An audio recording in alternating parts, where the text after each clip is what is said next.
Minus అంటున్నాను 13 degrees temperature ఉంది. పాప మా కోతులు చూడండి ఒకటోటి ముడుచుకొని అలా కూర్చున్నాయి ఆ చలికి. మా పరిస్థితి మరీ ఘోరంగా ఉంది. రూములు దొరకలేదు. మార్నింగ్ 5 అవుతుంది టైం. 13 degrees టెంపరేచర్లో మళ్ళీ మార్నింగ్ 5:30కి రూములు దొరకలా. తిరుగుతున్నాం రోడ్ల మీద. చలి మామూలుగా లేదు, వణికిచ్చేస్తుంది.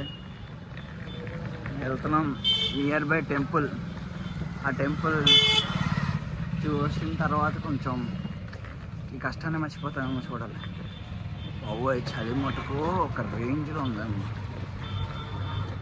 కరెక్ట్ ప్రాపర్ ప్లానింగ్ లేకుండా రాకూడదు. గో విత్ ద ఫ్లో అనే స్లోగన్తో వచ్చేసాం. చూద్దాం. లైన్ అండి.